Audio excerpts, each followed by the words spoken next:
কারণে দেবী অহল্যাবাইকে স্মরণ করা, যিনি অষ্টাদশ শতকে থেকে যে যুগের ঊর্ধ্বে ওঠার ক্ষমতা রেখেছেন, যুগার্থ সমস্ত সিদ্ধান্ত নিয়েছেন, তিনি অহল্যাবাই, দেবী অহল্যাবাই, লোকমাতা অহল্যাবাই, যিনি আজকে গোটা ভারতবর্ষে শুধু নন, একটা আলোচনার বিষয় এবং একটা থিসিস করবার বিষয় হতে পারে, সেটাও আমাদের মাথায় রাখা দরকার।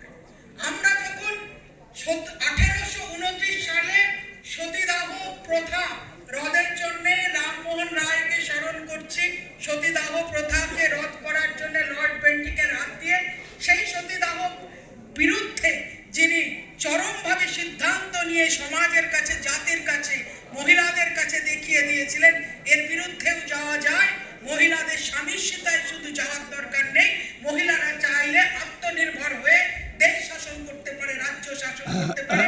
যেই প্রেরণা স্রোত থেকে 1829 সালে আমাদের ভারত পশ্চিমবঙ্গে সতীদাহ প্রথা নিবারণ হয় 1829 সালে, এবং পরবর্তী 1987 সালে রাজস্থানে রূপ কানোয়ারের মৃত্যুর পর, তার সহমনের পর সেই সতীদাহ প্রথা লোপ হয়। এইভাবে সারা ভারতবর্ষে সতীদাহ প্রথা যে লোপ করে মেয়েদের বিধবা বৈধব্যের পরে যে বড় জীবন থাকতে পারে, তাদের দিয়ে যে সমাজ রাষ্ট্র নির্মাণের কাজ হতে পারে, সেই উদাহরণ দেবী অহল্যাবাই হোলকর হতে পারেন। এটাও আমাদের আলোচনার বিষয় হওয়া উচিত। যখন আমরা দেখছি 1856 সালে 4ই জুলাই যখন ঈশ্বরচন্দ্র বিদ্যাসাগরের হাতে বিধবা বিবাহ হচ্ছে, সেই বিধবা বিবাহের বীজ যে আমাদের দেবী অহল্যাবাই, সেই সময় 1888 শতাব্দে মধ্য প্রান্তে দাঁড়িয়ে তিনি যখন সেই সিদ্ধান্ত নিয়েছিলেন তার সর্বপ্রিয় বান্ধবী রেণুকার পুনর্বিবাহ দিয়ে, বিধবা বিবাহ দিয়ে, তার মধ্যে থেকে বীজ থাকে দেবী অহল্যাবাইকে স্মরণ করার।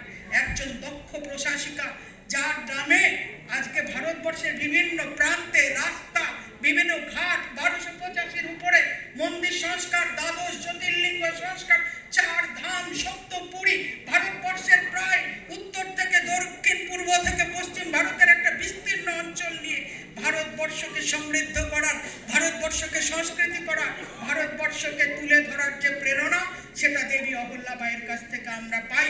তাই তাকে স্মরণ করার দরকার আছে। দেবী অহল্যাবাই তৎকালীন জনজাতি যে ভিল সম্প্রদায়কে, সমাজের বিক্রি হওয়া সমাজকে যেভাবে যারা সমাজ থেকে বিচ্যুত হয়ে অন্যায়ের সঙ্গে যুক্ত হয়ে গেছেন, তাকে তুলে নিয়ে এসে মূল স্ট্রিমে যুক্ত করে সম্মানিত করা যে প্রেরণা আজকের ভারতবর্ষ, আজকের ভারত সরকার দেখাচ্ছেন। আমাদের ভারত সরকারের যে সিদ্ধান্ত, বা আমরা যে সিদ্ধান্তে দাঁড়িয়ে আছি, সেই সিদ্ধান্তটা সেখানে যে আমরা ইতিহাস থেকে, আমাদের সংস্কৃতি থেকে, আমাদের পরম্পরা থেকে, আমাদের বীরাঙ্গনা থেকে আমরা আমাদের ইতিহাস শিখব, আমরা অন্য কারো থেকে ইতিহাস শিখব না। দেবী অহল্যাবাই আজকে তাই প্রণম্য। আজকে শুধু যে শব্দটার উপরে বিশেষ করে জোর দেওয়া হয়, ধর্মের ভিত্তিতে রাজনীতি করে, ধর্মের ভিত্তিতে বিজেপি রাজনীতি করে, অবশ্যই করে, আলবাত করে এবং ভবিষ্যতেও করবে। কারণ ধর্মের ভিত্তিতে যদি রাজনীতি হয়, ধর্মীয় আধারে যদি রাজনীতি হয়, সে রাজনীতি হয় সর্বশ্রেষ্ঠ, সে রাজনীতি হয় মানুষের জন্য কল্যাণকারী, প্রজার হিতকারী। দেবী অহল্যাবাই তার প্রমাণ। দেবী অহল্যাবাই বলতেন সবসময়, যার মূর্তি দেখুন হাতে ধরা আছে, বুকে শিবলিঙ্গ, বলতেন, হে শঙ্কর কৃপে করুণ, হে শঙ্কর তুমি সব করো। সবসময় বলতেন, আমরা যে জনতা জনার্দন বলি, আমরা যে মানুষকে শিব কেন বলি, সেই শিবের দায়িত্ব যদি পালন না হয়, সেটা হয় ভয়ঙ্কর। তার জন্য আমাদেরকে, আমরা যারা রাজকর্ম করছি, রাজধর্ম পালন করছি, সেই রাজধর্ম যাতে ঈশ্বর নিবেদিত এবং ঈশ্বরের কাছে জবাবদিহির ভয় থাকে, সেই জবাবদিহির ভয়কে যাতে আজকের দিনে রাজনীতিকরা ভাবেন। আমরা কথায় কথায় সব রাজনীতিকরা বলি জনতা জনার্দনকে প্রণাম, আর ভোট হয়ে গেলে জনার্দনকে বলি কুকুরের মতন ঘেউ ঘেউ করবেন না। তো এই